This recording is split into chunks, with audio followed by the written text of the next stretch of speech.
Very good morning, good evening, good afternoon, जो भी जब ये देख रहा है उसके according. This is Ankita Arora. हम लोग आईबीसी को रिवाइज कर रहे थे। आईबीसी की आपको audio clips I was providing, ठीक है। जो ऑडियो क्लिप्स मैं आईबीसी की आपको प्रोवाइड करी थी उसमें एक पार्ट आता है आपका section number 53, that is related to law. IBC का section number 53। It was possible for me that I can give you the audio clip, but मुझे ऐसा लगता है कि ये जो IBC का section number 53 है, that is related to your distribution of asset, that is really very important. So I just thought to make a short video जिसमें हम क्या कर सकते हैं section number 53 को थोड़ा अच्छे से analytically क्या कर पाएंगे, हम समझ पाएंगे। So let us cover this section, that is your section number 53. अब हम बात करते हैं ये सेक्शन नंबर 53 की, जो हम ऑलरेडी देखो ऑडियो क्लिप्स में चीजें कर चुके हैं। तो अगर आपको ऑडियो क्लिप्स आपने नहीं सुनी तो एक बार अच्छे से सुकून शांति से सुनो। You will get to understand overall IBC chapter. Telegram पे इनिशियल पार्ट अभी अपलोड नहीं हुआ है, शेयर नहीं हुआ है, तो we will be sharing IBC का इनिशियल जो ऑडियोस है वो भी हम शेयर कर देंगे। तो द मेन कॉन्सेप्ट इज सुनो समझो। जो लोग मुझसे क्लासेस कर रहे हैं उनके लिए तो ये रिवीजन की तरह है, तो उन्हें क्या करना है, अच्छे से रिवाइज करना है, ठीक है। चलो स्टार्ट करते हैं हम सेक्शन नंबर 53। ये सेक्शन नंबर 53 किस चीज का है? ये सेक्शन नंबर 53 का नाम दिया है डिस्ट्रीब्यूशन ऑफ एसेट। यहाँ पे क्या दे के रखा है? Distribution of asset. Asset distribution के बारे में है मेरा सेक्शन नंबर 53। अब यहाँ पे देखो, जैसे ही क्या होता है आपका रिजोल्यूशन प्लान, जैसे हमने पढ़ा था कि रिजोल्यूशन प्लान आपका कैंसिल किया जाता है, मतलब एक्सेप्ट नहीं किया जाता, आपका लिक्विडेशन स्टार्ट होता है। लिक्विडेशन जब आपका स्टार्ट होता है तो कहीं ना कहीं आपकी असेट्स जो होती है, तो लिक्विडेशन ई स्टेट की एक लिस्ट बनती है कि कौन कौन सी असेट्स अवेलेबल हैं जिनके बेसिस पे हम क्या करेंगे, लिक्विडेशन करेंगे। तो वहां पे लिक्विडेशन की ई स्टेट पूरी बन जाती है, लिस्ट बन जाती है। अब उस लिक्विडेशन ई स्टेट को क्या किया जाता है, सेल किया जाता है। और सेल करके जो भी अमाउंट रियलाइज होता है, सेल करने के बाद जो भी अमाउंट हमें क्या होता है, रियलाइज होता है, उस रियलाइज्ड अमाउंट को क्या किया जाता है, उस रियलाइज्ड अमाउंट को डिस्ट्रीब्यूट किया जाता है।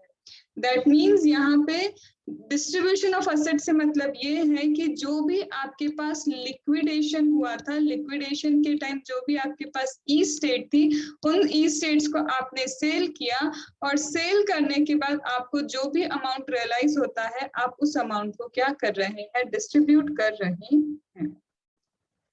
अब जब हम ये डिस्ट्रीब्यूशन करने जाएंगे, whenever we will be distributing this thing, तो ये डिस्ट्रीब्यूशन करने की क्या होती है, इस डिस्ट्रीब्यूशन करने के लिए होती है priority set. There is priority set for this distribution, ठीक है। और आगे बढ़ते हैं। अब यहाँ पे पूरा ध्यान आपका कहाँ होना चाहिए, यहीं पे होना चाहिए, इधर उधर कहीं नहीं जाना है। सबसे पहले यहाँ पे क्या लिखा है, सबसे पहले यहाँ पे लिख के दिया है, जब आप प्रायोरिटी वाइज डिस्ट्रीब्यूशन करते हैं तो सबसे पहले आपको डिस्ट्रीब्यूशन करना है इंसॉल्वेंसी रिजोल्यूशन प्रोसेस कॉस्ट को, IRPC insolvency resolution process cost का डिस्ट्रीब्यूशन करना है, as well as liquidation cost का डिस्ट्रीब्यूशन करना है। एज वेल एज आप क्या करेंगे, लिक्विडेशन कॉस्ट का डिस्ट्रीब्यूशन करेंगे। ध्यान रखना, जब आप रेजोल्यूशन प्लान देखते हैं, जब आप एज इन व्हाट, आप क्या है, आप एक आईपी है, मतलब इंसॉल्वेंसी प्रोफेशनल है। इंसॉल्वेंसी प्रोफेशनल जब बहुत सारे रेजोल्यूशन प्लान्स को चेक करता था, हमने ऑडियो में पढ़ा था, उसमें कंडीशन होती है सेक्शन नंबर 30 सब सेक्शन 2 की।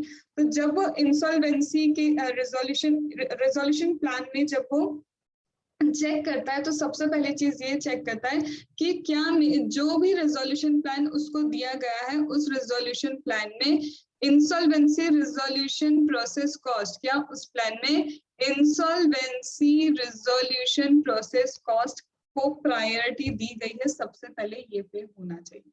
वहां पे लिक्विडेशन कॉस्ट नहीं लिखा होता है, वहां पे क्या नहीं लिखा होता है, लिक्विडेशन कॉस्ट नहीं लिखा होता है। रीजन भी, उस वक्त तो रिजोल्यूशन प्लान सबमिट हो रहा था ये देखते हुए कि क्या हम इस इंसॉल्वेंसी की कंडीशन से निकल सकते हैं, तो वहां पे कभी लिक्विडेशन कॉस्ट नहीं लिखा था है।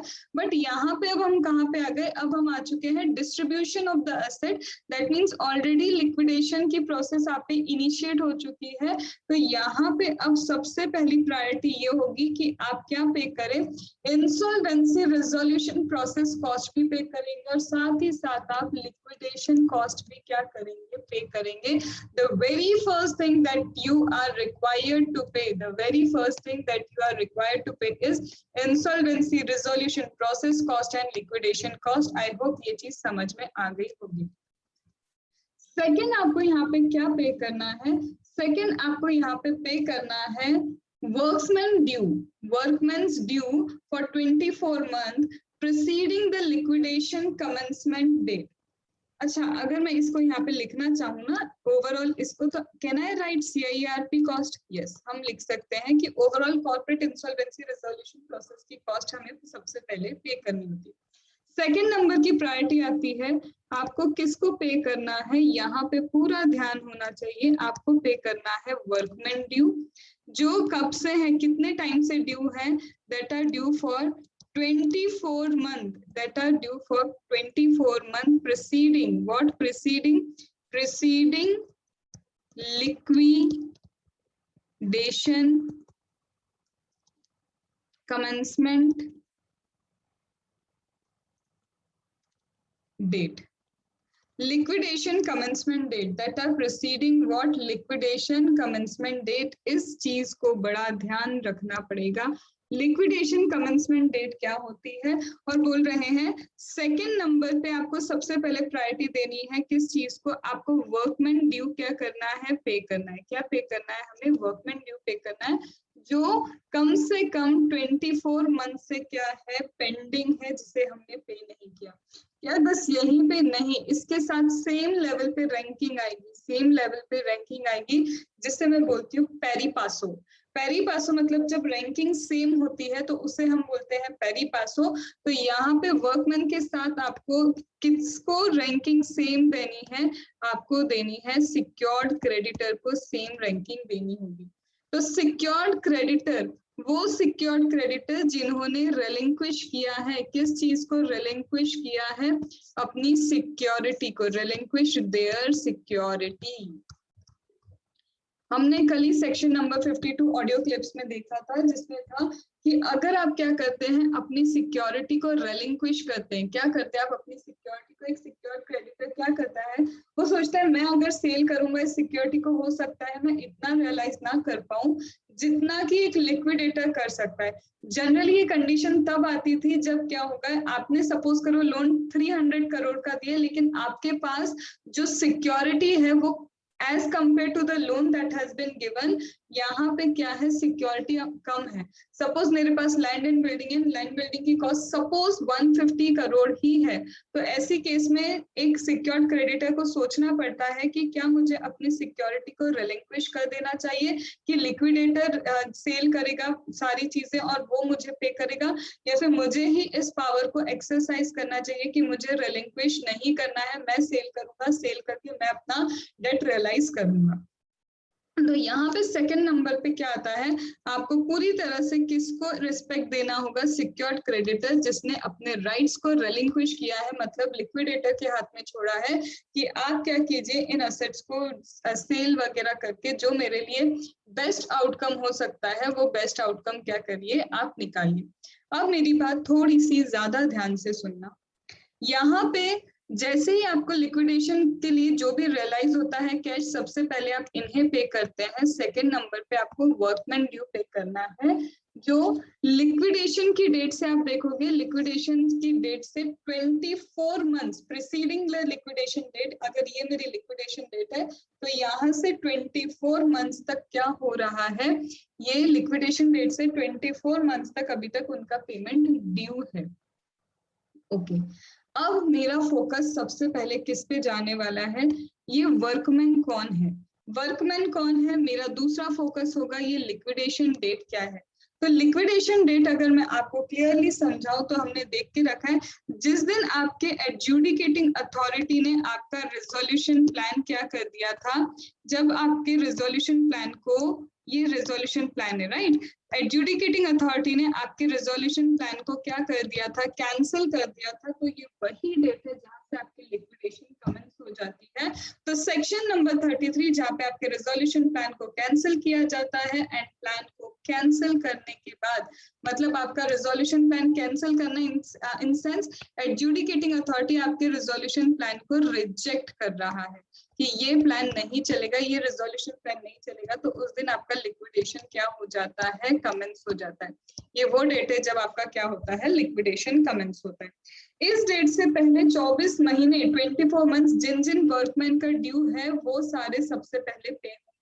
अब मुझे ये देखना है कि ये वर्कमैन कौन होते हैं, तो ये वर्कमैन होते हैं मेरे, इंडस्ट्रियल डिस्प्यूट एक्ट होता है, इंडस्ट्रियल डिस्प्यूट एक्ट होता है, तो उस इंडस्ट्रियल डिस्प्यूट एक्ट में जिसे वर्कमैन बोला गया है वही होंगे। इंडस्ट्रियल डिस्प्यूट एक्ट के अकॉर्डिंग जिन्हें वर्कमैन बोला है वो वर्कमैन होंगे। फिर भले ही ध्यान रखना, इन वर्कमैन को वेजेस पे नहीं हो रही है, इन वर्कमैन को सैलरी की तरह पेमेंट कर रहे हो, तो irrespective they are getting as a salary, अगर उन्हें सैलरी भी मिल रहा है लेकिन अगर वो वर्कमैन की तरह ट्रीट किए जाते हैं इंडस्ट्रियल डिस्प्यूट एक्ट में, तो भले ही सैलरी मिल रहा है तब भी माना जाएगा ये वर्कमैन ड्यू ही है, तब भी हम क्या करेंगे, इसे वर्कमैन ड्यू ही कंसिडर करेंगे। अब मैम ये जो ड्यूज की बात कर रहे हो वर्कमैन ड्यू, तो इस वर्कमैन ड्यू में क्या क्या आता है, तो ऑब्वियसली वर्कमैन ड्यू में आएंगे इनके वेजेस, वर्कमैन ड्यू में आएगा इनका अप्रूव्ड हॉलीडे रेम्युनरेशन, अगर कुछ इनकी अप्रूव्ड क्या है, इनके अप्रूव्ड हॉलीडे हैं, तो इनके अप्रूव्ड हॉलीडे से रिलेटेड क्या आएगा, रेम्युनरेशन आएगा। इसके अलावा क्या आ सकता है, compensation as per workman act, workman compensation act, तो कंपनसेशन इनका क्या आ सकता है, इनका कंपनसेशन हो सकता है as per workman compensation act, that is workman compensation act. इसके अलावा इंडस्ट्रियल डिस्प्यूट एक्ट में इन्हें कुछ मिल रहा है, तो इसके अलावा इंडस्ट्रियल डिस्प्यूट एक्ट है, तो इंडस्ट्रियल डिस्प्यूट एक्ट में इनको कुछ मिलता है तो वो भी यहाँ पे कवर होता है, या फिर कोई फंड जो आपने एम्प्लॉय वेलफेयर के लिए जनरेट किया हो, कोई भी फंड जो किसके लिए है, एम्प्लॉय के वेलफेयर के लिए है, तो एम्प्लॉय के वेलफेयर के लिए कोई भी फंड है तो वो यहाँ पे कवर होता है। तो ड्यूज कौन कौन से कवर होंगे, कौन कौन से ड्यूज यहाँ पे कवर होंगे, तो ड्यूज कवर होंगे सबसे पहले wages, approved holiday remuneration, compensation workman compensation act के अकॉर्डिंग, इंडस्ट्रियल डिस्प्यूट एक्ट के अकॉर्डिंग उसे कुछ पे करना है, या फिर वेलफेयर, एम्प्लॉय वेलफेयर के लिए कोई भी फंड जनरेट हुआ था, तो वो सारे ड्यूज यहाँ पे कवर होंगे 24 मंथ्स के अंदर। अब एक्ट लिखता है कि 24 मंथ्स के फॉर 24 मंथ्स जितना भी कंपनसेशन ड्यू है वो आपको क्या करना है, प्रायोरिटी में पे करना है। बट मैं ये बोल रही हूँ कि ये भी तो हो सकता है कि कंपनसेशन 24 मंथ्स नहीं 36 मंथ हो सकता है, 48 मंथ्स होता है, उसका भी कंपनसेशन क्या होगा, ड्यू हो सकता है। जरूरी तो नहीं एक्ट बोल रहा है कि 24 मंथ्स का कंपनसेशन ड्यू होना चाहिए, ये भी तो हो सकता है कि 36 मंथ्स का कंपनसेशन ड्यू हो या 48 मंथ्स का कंपनसेशन ड्यू हो। तो अगर आपका कंपनसेशन ड्यू जो जा रहा है, आपका ये जो कंपनसेशन ड्यू जा रहा है ये 36 मंथ्स का है या फिर 48 मंथ्स का है, या मतलब सीधी सी बात 24 मंथ से ज्यादा है, तो बोल रहे हैं देखो सेकेंड लेवल पे प्रायोरिटी तो सिर्फ 24 मंथ्स को ही दी जाएगी। आपको यहाँ बाइफरकेट करना पड़ेगा कि कितना ड्यू आपका 24 मंथ्स तक का है और कितना ड्यू आपका 24 मंथ्स के अबाव जा रहा है, क्योंकि देखो सेकेंड लेवल पे प्रायोरिटी तो हम 24 मंथ्स तक के लिए ही देंगे, लेकिन हाँ अभी आप आगे जब पढ़ेंगे तो आगे आपको एक चीज समझ में आएगी, 5th नंबर पॉइंट है, जैसे ये प्रायोरिटी चल रही है ना, तो प्रायोरिटी के यहाँ पे आपका 6th नंबर पॉइंट है, 6th नंबर पॉइंट कहता है रिमेनिंग ड्यूज के बारे में। 6th नंबर पॉइंट क्या कहता है, आपके रिमेनिंग ड्यूज के बारे में। तो अगर आपके यहाँ पे कुछ रिमेनिंग ड्यूज है, रिमेनिंग डेट्स है, तो यहाँ पे क्या होगा, देखो 12 मंथ्स का तो कवर हो जाएगा आपका सेकेंड नंबर पॉइंट पे, बट यहाँ पे 6th नंबर पे जब पोजीशनिंग होती है तो 6th पोजीशनिंग पे लिखा है रिमेनिंग ड्यूज, जिसका मतलब क्या है, जिसका मतलब ये है कि जो 24 के अबाव आपका रेम्युनरेशन या फिर ड्यूज जो है वर्कमैन का ड्यू रह गया है, वो 24 से अबाव का वर्कमैन ड्यू कहाँ पे कवर हो जाएगा, यहाँ पे कवर हो जाएगा पॉइंट नंबर 6 में। देखो पे होगा या नहीं होगा that is a different thing, but cover होगा वो यहाँ पे 6 नंबर पॉइंट में हायरार्की के अकॉर्डिंग। ठीक है, तो यहाँ हमने क्या देखा, ये वर्कमैन देखा। अब ये भी देख लिया लिक्विडेशन कब कमेंस होता है। अब मुझे इसी के साथ ये जो वर्कमैन है, मुझे वर्कमैन के साथ ही क्या करना होता है, पेमेंट किसको करना होता है, मुझे वर्कमैन के साथ ही पेमेंट करना है किसको, सिक्योर्ड क्रेडिटर्स को। मुझे किसको, सिक्योर्ड क्रेडिटर्स को वर्कमैन के साथ ही क्या करना होगा, पे करना होगा। ये दोनों एक ही रैंकिंग पे आते हैं, नंबर टू मतलब सेम रैंकिंग पे आ रहा है मेरा workman due as well as secured creditor, लेकिन वो secured creditor who has relinquished their rights, जिन्होंने अपने सिक्योरिटी राइट्स को क्या किया है, रिलिंक्विश किया है। अब सबसे पहले मुझे यहाँ पे सोचना पड़ेगा, मुझे क्या सोचना पड़ेगा, सपोज करो मैंने ऑलरेडी आपको सेक्शन नंबर 52 करवा दिया है। सेक्शन नंबर 52 क्या कहता है, अकॉर्डिंग टू सेक्शन नंबर 52 एक सिक्योर्ड क्रेडिटर को सोचना पड़ता है कि वो खुद रिलिंक्विश कर दे ये राइट कि मैं सिक्योरिटी को सेल करके अपना डेट रिकवर कर सकता हूँ, या फिर वो क्या करे, वो लिक्विडेटर को ना देते हुए खुद ये राइट एंजॉय करे कि मैं खुद ही सेल करके देखता हूँ कि what best I can do. दो ऑप्शन है। अब देखो सपोज करो यहाँ पे क्या हो रहा है, ये जो मेरा क्रेडिटर है, सिक्योर्ड क्रेडिटर है, ये मेरा क्या है, सिक्योर्ड क्रेडिटर है। अब ये क्या सोचेगा, सिक्योर्ड क्रेडिटर को सोचना पड़ेगा कि वो क्या करे। देखो सपोज करो इसका जो लोन अमाउंट है, लेट्स से हम मानते हैं कि इसका लोन कितना है, 5 करोड़ का है। जो इसको पे करना है हमें वो कितने का है, 5 करोड़ का है, लेकिन इसके पास जो सिक्योरिटी है, इनके पास क्या है, जो सिक्योरिटी है वो कितने करोड़ की है, लेट्स से उसकी एस्टिमेटेड वैल्यू 2 करोड़ है। लेट्स से क्या है, उसकी एस्टिमेटेड वैल्यू कितनी है, 2 करोड़ है।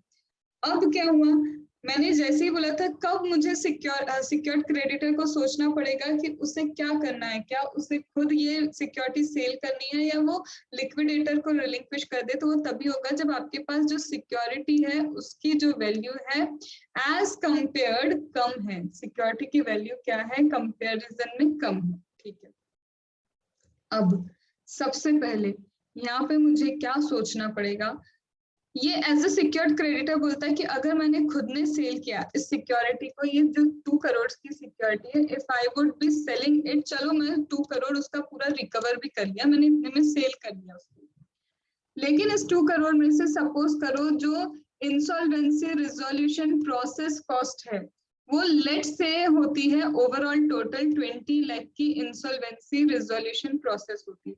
ओवरऑल 20 लाख की क्या है मेरी इंसॉल्वेंसी रिजोल्यूशन प्रोसेस है। सपोज करो ये सिक्योर्ड क्रेडिटर का प्रोपोर्शन इसमें निकलता है 10 लाख। याद करो सेक्शन नंबर 52 का अगर ऑडियो क्लिप सुना होगा तो उसमें बोला गया है कि जब जब सिक्योर्ड क्रेडिटर कुछ रियलाइज करता है तो उसे एक प्रोपोर्शन इंसॉल्वेंसी रिजोल्यूशन कॉस्ट का सबसे पहले सब्ट्रैक्ट करके बाकी अमाउंट अपने पास रखना है। तो यहाँ भी वही हुआ, 2 करोड़ में सेल किया, सपोज करो ओवरऑल इंसॉल्वेंसी रिजोल्यूशन कॉस्ट जो है उसमें से 10 लाख इसकी प्रोपोर्शन में आता है। इसके पास अब कितना बचा, 1.90 करोड़, इतना अमाउंट ये रियलाइज कर पाया। डेट इसकी कितनी थी, इसे 5 करोड़ रियलाइज करना था, ये रियलाइज कितना कर पा रहे हैं, 1.90 करोड़। तो अगर 5 में से मैं 1.90 करोड़ माइनस करूं तो अभी भी इनको 3.10 करोड़ है जो रियलाइज करना है, लेकिन अब रियलाइज नहीं हो पा रहा। क्यों रियलाइज नहीं हो पा रहा, क्योंकि इन्होंने अपना राइट रिलिंक्विश नहीं किया। अगर राइट रिलिंक्विश नहीं किया है इन्होंने तो उस केस में क्या हो रहा है, कहीं ना कहीं क्वेश्चन मार्क लग गया, क्या ये 3.10 करोड़ रियलाइज हो पाएंगे। अब यहाँ पे क्या है, अगर ये राइट रिलिंक्विश कर देते तो इनकी पोजीशन नंबर 2 पे आती, इनकी पोजीशनिंग कहाँ आती, नंबर 2 पे आती।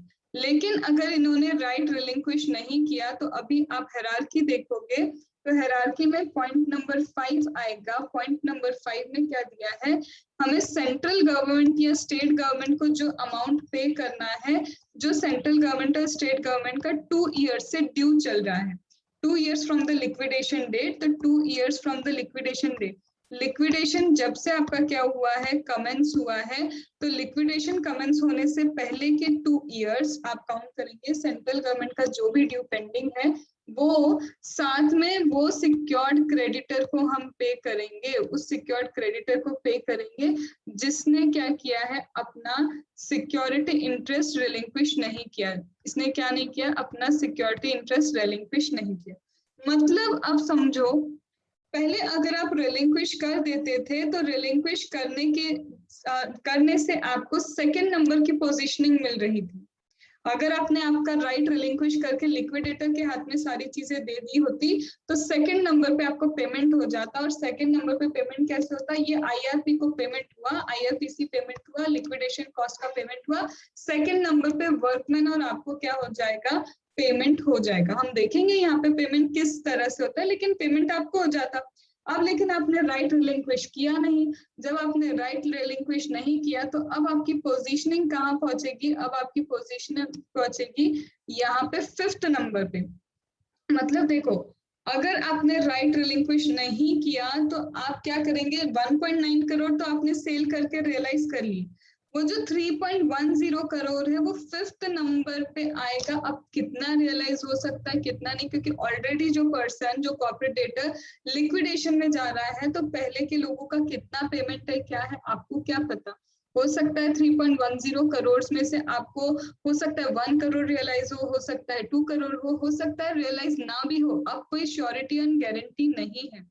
तो यहाँ पे एक सिक्योर्ड क्रेडिटर को सोचना पड़ेगा कि अगर वो क्या करता, रिलिंक्विश कर देता अपने राइट्स को, तो सबसे सेकंड नंबर पे उसको पेमेंट हो जाती और हो सकता है पूरी पूरी पेमेंट हो जाए। हो सकता है क्या है, उनको पूरी पूरी पेमेंट हो जाती। कैसे, देखो इसका भी एग्जांपल ले लेते हैं। जैसा कि मैंने बोला, सपोज करो ओवरऑल जितने भी ई स्टेट थे हमारे लिक्विडेटर के पास जितने भी क्या थे, लिक्विडेशन ई स्टेट थे, उन सबको सेल करने के बाद, सपोज करो मेरे लिक्विडेटर के पास 6 करोड़ रुपीस है। कितने रुपीस है इस लिक्विडेटर के पास, 6 करोड़ रुपीस है। इस 6 करोड़ रुपीस में से क्या करना है, सबसे पहले इन 6 करोड़ रुपीस में से उसने क्या किया, जस्ट 10 लाख रुपीस जो था, 10 लाख किसका, इंसॉल्वेंसी रेजोल्यूशन प्रोसेस कॉस्ट का माइनस कर दिया, इसके पास बचे 5.90 करोड़। मैम 10 लाख क्यों माइनस किया, क्योंकि जब लिक्विडेशन ई स्टेट वाला था, जो हमारा सिक्योर्ड क्रेडिटर था जिसने राइट रिलिंक्विश नहीं किए हैं, उसने जो भी सेल प्रोसीड किया उसमें से 10 लाख तो उसका पार्ट था, वो ऑलरेडी रियलाइज हो चुका है। तो अब इसे सिर्फ इतना पे करना है, किसको, हमारे लिक्विडेटर को। इनके पास है 5.90 करोड़। कितने हैं इनके पास, 5.90 करोड़ है। अब क्या होगा, ये जो 5.90 करोड़ है, सेकेंड लेवल पे इनको 24 मंथ्स का जो ड्यू है किसका, वर्कमैन कंपनसेशन, वर्कमैन ड्यू है वो पे करना है, as well as secured creditor को पे करना है, एज वेल एज क्या करना है, इन्हें सिक्योर्ड क्रेडिटर को पे करना है। अब सपोज करो यहाँ पे ऐसा होता, कैसा होता कि अगर ये राइट रिलिंक्विश कर देते, अगर ये क्या करते, राइट रिलिंक्विश कर देते, तो यहाँ से ज्यादा कितना माइनस होता है, यहाँ 20 लाख माइनस होता और ये 5.80 करोड़ रहता। ये कितना रहता हमारा, 5.80 करोड़ रहता। ठीक है, ये हो गया मेरा 5.80 करोड़। अब इनके पास सपोज करो वर्कमैन वालों को मुझे कितना देना है, लेट्स से 60 लाख रुपीस देना है। वर्कमैन वालों को कितने देना है, 60 लाख। तो अगर मैं 5.80 करोड़ में से 60 लाख भी माइनस कर देती हूँ तो मेरे पास कितने बचते हैं, यहाँ 60 लाख अगर माइनस करें तो 5.20 करोड़। एक चीज बताओ, सिक्योर क्रेडिटर को तो 5 करोड़ ही देने थे, इसे तो पूरा पेमेंट मिल जाता। अगर तुम राइट रिलिंक्विश कर देते अपना, तुम्हें तो पूरे 5 करोड़ मिल रहे थे, तुम्हारी रैंकिंग कितनी आगे थी। पर अगर तुमने ये राइट रिलिंक्विश नहीं किया तो अब देखो तुम कितना रियलाइज कर पाए, 1.90 करोड़, और तुम्हें नहीं पता 3.10 करोड़ का क्या होगा, कितना रियलाइज होगा कितना रियलाइज नहीं होगा। तो यहाँ पे कहीं ना कहीं मेरे सिक्योर्ड क्रेडिटर को ये चॉइस देखनी पड़ती है कि वो क्या करे। अब मैम 3.10 कर जैसे आपने बोला कि 5th लेवल पे पहुंच जाएगा, तो ऑब्वियस है कि रैंकिंग 5th नंबर पे है और जो खुद लिक्विडेट हो रहा है उसके पास कितना पैसा आना है कितना नहीं आना, तो आप राइट रिलिंक्विश कर दोगे वो बेनिफिशियल है ना। तो यहाँ पे सोचना पड़ता है किसको, मेरे सिक्योर्ड क्रेडिटर को, कि क्या वो राइट को रिलिंक्विश करे या वो राइट को रिलिंक्विश नहीं करे। और आगे बढ़ते हैं। अब सपोज करो मैम ऐसा हो जाए, कैसा हो जाए, ये आपने जो बोला है ना 6 करोड़ लिक्विडेटर को रियलाइज हो गए थे, किस चीज से, लिक्विडेशन इस्टेट्स को देखे। सपोज कीजिए मैम वो 6 करोड़ नहीं होते, सपोज कीजिए मैम वो क्या है 6 करोड़ नहीं है, सपोज कर लेते हैं हम वो हो गए उसको रियलाइज सिर्फ 3 करोड़। ओके, अगर उसको 3 करोड़ रियलाइज हुए तो सबसे पहले तो वो क्या करेगा, अगर मैं मानूं, क्या मानूं कि मेरे सिक्योर्ड क्रेडिटर ने अभी भी राइट को रिलिंक्विश कर दिया, तो 20 लाख तो यहाँ पे मेरा IRPC insolvency resolution process cost and liquidation cost का जाएगा, तो मेरे पास 2.80 करोड़ बचता है। मैम अब तो 2.80 करोड़ है, अब ऐसा कैसे होगा कि यहाँ पे क्या हो रहा है, सेकेंड लेवल पे मैम आपको वर्कमैन कंपनसेशन को भी पे करना है, साथ में सिक्योर्ड क्रेडिटर्स को भी पे करना है। तो क्या ये 2.80 करोड़ है, इसको इक्वली डिस्ट्रीब्यूट करेंगे? कैसी बातें कर रहे हो, कैसे इक्वली डिस्ट्रीब्यूट कर सकते हो? बिल्कुल इक्वली डिस्ट्रीब्यूट नहीं होगा, बिल्कुल क्या नहीं होगा, इक्वली डिस्ट्रीब्यूट नहीं होगा। यहाँ पे भी अगर मुझे इसको क्या करना है 50 लाख पे करना है, तो यहाँ तो मैंने इसको क्या कर दिया 50 लाख पे कर दिया, बाकी का क्या होगा इसको पे हो जाएगा, बाकी का क्या होगा इसको पे हो जाएगा। अब यहाँ पे हमको कुछ चीजें और समझनी पड़ेगी, अब यहाँ पे क्या करना है, हमको कुछ चीजें और समझनी पड़ेगी। जैसा कि मैंने बोला कि यहाँ पे क्या होगा, कभी कभार आपको ऐसा भी हो सकता है कि पेमेंट कम पड़ जाए, आपको क्या पड़ जाए, यहाँ जो पे करना है वो कम पड़ जाए, कम पड़ जाए मतलब आपको वर्कमैन को भी पे करना है, आपको सिक्योर्ड क्रेडिटर को भी पे करना है, तो किस प्रोपोर्शन में पे करोगे? ये तो पेरी पासो है, पेरी पासो मतलब दोनों का रैंकिंग लेवल सेम है, तो जब दोनों का रैंकिंग लेवल सेम होता है और पैसा हमें कम पड़ता है तो प्रोपोर्शनेट पे होता है।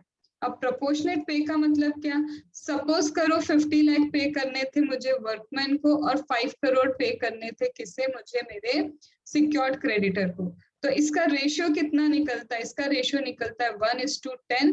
तो जितना अमाउंट, सपोज करो मेरे पास 2 करोड़ ही अवेलेबल है, तो 2 करोड़ का 1/11 चला जाएगा किसको, हमारे वर्कमैन को, और 2 करोड़ का क्या चला जाएगा 10/11 चला जाएगा किसको, मेरे सिक्योर्ड क्रेडिटर को। इसका मतलब मैम जो यहाँ पे अभी अपन डिस्कस कर रहे थे कि 2 करोड़, यहाँ पे अभी आपने जस्ट बताया था कि अगर इसके पास 3 करोड़ है, इसमें से 20 लाख माइनस हुए तो 2.80 करोड़ बचे, उसमें से पहले 50 लाख इसको दे दे फिर बचा हुआ इसको दे दे, ऐसा नहीं होगा। यस, ऐसा नहीं होगा, जो लोग ये समझते हैं वो गलत है, क्योंकि आगे जाके आप लॉ में पढ़ोगे तो उसमें लिखा है इन इक्वल प्रोपोर्शन, लिखा है। इक्वल प्रोपोर्शन का मतलब ये नहीं इक्वली डिस्ट्रीब्यूट कर देना, इक्वल प्रोपोर्शन मतलब उनके डेट्स को आप कैलकुलेट करो कि उनको कितना डेट पे करना है, उस डेट का प्रोपोर्शन बिठाओ और उस प्रोपोर्शन में आपको डिस्ट्रीब्यूशन करना होता है। ये सेक्शन नंबर 53 बहुत बहुत बहुत इंपॉर्टेंट है, इसीलिए मैं फिर से इसका डिटेल वीडियो रिकॉर्ड कर रही हूँ, फिर से इसलिए क्लास में जो डिस्कस किया उसके बाद भी फिर से इसका तरीके से क्या कर रही हूँ, डिटेल वीडियो रिकॉर्ड कर रही हूँ, ताकि ये चीज अच्छे से तरीके से समझ आनी चाहिए, जब जब रिवाइज करना हो इसको देख लेना, ठीक है। अब इसके बाद जैसा कि मैंने बोला, नंबर 1 पे IRPC है, सेकंड नंबर पे वर्क्समैन ड्यू पे होगा along with the secured creditor, that is what pari passu. इसके अलावा कुछ पे होगा नहीं। इसके अलावा अब हम जाएंगे थर्ड लेवल पे, यहाँ पे हमारा सिक्योर्ड क्रेडिटर को देखो चेक करना पड़ेगा कि कहाँ बेनिफिशियल है उसके लिए, वो रिलिंक्विश करे राइट या रिलिंक्विश नहीं करे, तो उसको चेक करना पड़ता है कि उसे क्या करना होगा, ठीक है। अब आते हैं, फर्स्ट हमने क्या देख लिया, फर्स्ट लेवल पे किसको पे होना चाहिए, इंसॉल्वेंसी रिजोल्यूशन प्रोफेशनल कॉस्ट को पे करना है, as well as liquidation cost pay करना है। सेकेंड में मुझे 24 मंथ्स का जो वर्कमैन कंपनसेशन ड्यू है वो पे करना है, प्लस मुझे सिक्योर्ड क्रेडिटर को क्या करना है, पे करना है। थर्ड लेवल पे अब किसको पेमेंट जाएगी, तो थर्ड लेवल पे जाएगा अनपेड ड्यू ऑफ एम्प्लॉय। मेरे जो एम्प्लॉइज हैं, एम्प्लॉय के अनपेड ड्यू जो होंगे, एम्प्लॉय के अनपेड ड्यू जो 12 मंथ्स से क्या है, अनपेड है। 12 मंथ से जो अनपेड है, और ये 12 मंथ्स प्रीसीडिंग क्या है, 12 month preceding liquidation commencement date. Liquidation commencement date से पहले जो 12 मंथ्स तक अनपेड रहा है वो जाएगा थर्ड लेवल पे एम्प्लॉय को। अब एम्प्लॉय कौन, वो जो वर्कमैन नहीं है। इंडस्ट्रियल डिस्प्यूट एक्ट के अकॉर्डिंग जो वर्कमैन नहीं है वो एम्प्लॉय बन जाते हैं, तो उनको 12 मंथ्स तक का हमें क्या करना है, पे करना है। मैम लेकिन अगर इनका भी ड्यू 24 मंथ्स का है, तो बाकी का बचा जो 12 मंथ का है वो कहाँ पे चला जाएगा, वो मेरे 6 नंबर पॉइंट में, जिसको मैंने आपको बताया भी था यहाँ पे कि रिमेनिंग ड्यूज के अंदर जाएगा। वो कहाँ जाएगा, रिमेनिंग ड्यूज के अंदर जाएगा। लेकिन प्रायोरिटी किसको दी है, 12 मंथ्स प्रीसीडिंग को प्रायोरिटी दी है। फिर फोर्थ पे मैम क्या आता है, फोर्थ पे आता है मेरा financial debt owned to, financial debt owed to unsecured creditor. अब कोई भी फाइनेंशियल डेट, अब कोई भी फाइनेंशियल डेट फोर्थ नंबर पे मेरी कोई भी क्या फाइनेंशियल डेट जो किसको देना है मुझे, अनसिक्योर्ड क्रेडिटर। अनसिक्योर्ड क्रेडिटर को जो मुझे पे करना है वो जाएगी मेरी financial debt unsecured creditor. Ma'am first देखा, सेकंड देखा, थर्ड देखा, थर्ड फर्स्ट में भी सिक्योर्ड क्रेडिटर को प्रायोरिटी है, सेकंड में फाइनेंशियल डेट वालों को प्रायोरिटी। तो मैम ऑपरेशनल वाले कहाँ गए, ऑपरेशनल वालों की प्रायोरिटी नहीं है। तो देखो ऑपरेशनल वालों की प्रायोरिटी एक्चुअल में नहीं है, ये भी कहा जाते हैं ऑपरेशनल वाले, जो मैंने 6th पॉइंट आपको बताया ना, 6th क्या है, रिमेनिंग डेट ड्यू। ऑपरेशनल वाले वहीं जाते हैं। सिर्फ 2 ऑपरेशनल वालों को प्रायोरिटी दी गई है, और वो है एक आपके वर्कमैन और एक आपके एम्प्लॉय। एक आपके वर्कमैन है, एक आपके एम्प्लॉय है जिनको प्रायोरिटी दी गई है। अदरवाइज सारे के सारे ऑपरेशनल क्रेडिटर्स को रिमेनिंग ड्यूज में कवर किया गया है। फिफ्थ पे मैम कौन आता है, तो फिफ्थ पे आता है जो सेंट्रल गवर्नमेंट स्टेट गवर्नमेंट को अमाउंट ड्यू है। कितने टाइम से ड्यू है, यहाँ पे 2 इयर्स लिख दिया। देखो ऊपर क्या लिखा है, 24 मंथ्स। भाई 2 इयर्स भी लिखते तो कोई दिक्कत नहीं थी, बट उन्होंने 24 मंथ्स लिखा है, तो हम भी वहाँ पे ऊपर क्या है, जब वर्कमैन कंपनसेशन वर्कमैन ड्यू है वहाँ 24 मंथ्स ही लिखेंगे, और यहाँ पे 2 इयर्स लिखा है तो हम भी 2 इयर्स लिखेंगे। तो सेंट्रल गवर्नमेंट स्टेट गवर्नमेंट का जो अमाउंट ड्यू है 2 इयर्स प्रीसीडिंग, कौन सी डेट, लिक्विडेशन कमेंसमेंट डेट। यहाँ भी पेरी पासो है मैम। पेरी पासो मतलब जब 2 चीजों का सेम रैंकिंग होता है, तो यहाँ फिर सेम रैंकिंग मिल रहा है किसको, याद करो, debts due to secured creditor. अब ये कौन से सिक्योर्ड क्रेडिटर है, जिन्होंने अपना राइट रिलिंक्विश नहीं किया है। इसका मतलब they have enforced, what they have enforced, they have enforced their security interest. खुद ही ने बोला कि हम सेल करेंगे, और सेल करने के बाद हम देखते हैं कि हमको क्या कितना रियलाइज हो सकता है। मैम 6th पे फिर कौन आएगा, तो हम ऑलरेडी कर चुके हैं। 6th पे आएगा आपके रिमेनिंग ड्यूज। आपके क्या आएंगे, रिमेनिंग ड्यूज कहाँ पे आएंगे, 6th पे। अब ये रिमेनिंग ड्यूज का मतलब क्या मैं बोल दूं, ऑपरेशनल क्रेडिटर। क्या मैं बोल दूं, मोर देन 24 मंथ जो आपका वर्कमैन ड्यू है, वर्कमैन के लिए क्या है, वर्कमैन के लिए जो ड्यूज है वो आ जाएंगे। मोर देन 12 मंथ्स जो आपका एम्प्लॉय का ड्यू है वो आ जाएगा। वो सारी चीजें कहाँ कवर हो जाएगी, रिमेनिंग ड्यूज में आपकी कवर हो जाती हैं। गवर्नमेंट को भी आपको पे करना है मोर देन 2 इयर्स का, तो वो भी क्या हो जाएगा, रिमेनिंग ड्यूज में कवर हो जाएगा। अब ये रिमेनिंग ड्यूज जब एक बार आपके पे हो जाते हैं, अच्छा मैं इसको ऐसा बोल सकती हूँ, ये रिमेनिंग ड्यूज को रेसिड्यूअरी ड्यूज, रेसिड्यूअरी बोल दो, जो बचा कुछ ड्यू है वो सब इसमें जाता है। हाँ इनको पे कर दिया, इनको पे करने के बाद फिर आप आएंगे प्रेफरेंस शेयर होल्डर्स पे,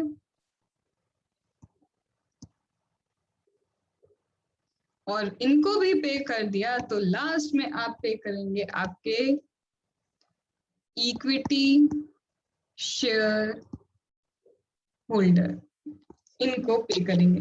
so this is your section number 53 जो बहुत इंपॉर्टेंट था। सो आई जस्ट थॉट कि इसको एक बार और ढंग से लिख के तरीके से समझा देना चाहिए। तो जस्ट गो थ्रू इट, ये बहुत इंपॉर्टेंट है। और जो लोग क्लास कर रहे हैं ये लोग ये सारी चीजें सुनने के बाद अगर कुछ भी डाउट आता है तो आप क्लास में पूछ लीजिएगा। तो यहाँ तक आई होप आपको चीजें समझ में आ गई है। अब इसके बाद क्या होगा, इसके बाद मैम अगर कभी ऐसा होता है कि इनसफिशिएंट फंड है, फंड क्या है, इनसफिशिएंट है, तो मैंने ऑलरेडी बताया कि जब जब इनसफिशिएंट फंड होगा तो इक्वल प्रोपोर्शन में डिस्ट्रीब्यूट होती है चीजें। जब जब चीजें पेरी पासों पे निकलते, पेरी पासों मतलब रैंकिंग जब जब सेम है, तो वहां पे इक्वेटेड प्रोपोर्शन लेना होता है, ना कि इक्वल डिस्ट्रीब्यूशन होता है कि आधा तेरा, ऐसा नहीं है। हमने अभी देखा था, हमको क्या करना होता है, ये प्रोपोर्शन, यहाँ पे ये जो प्रोपोर्शन कर रहे हैं ना, इस प्रोपोर्शन में डिसाइड करना पड़ता है। इसके बाद अगर सपोज करो यहाँ पे क्या है, एक कॉन्ट्रैक्चुअल एग्रीमेंट है, जैसे सपोज करो डेटर और क्रेडिटर के बीच में ऑलरेडी एक कॉन्ट्रैक्चुअल एग्रीमेंट हो चुका है कि कभी ऐसा हुआ, कैसा हुआ कि हम तुम्हें तुम्हारा पेमेंट नहीं कर पाए तो तुम्हारी प्रायोरिटी होगी, हम तुम्हें सबसे पहले प्रायोरिटी में तुम्हें ही पे करेंगे।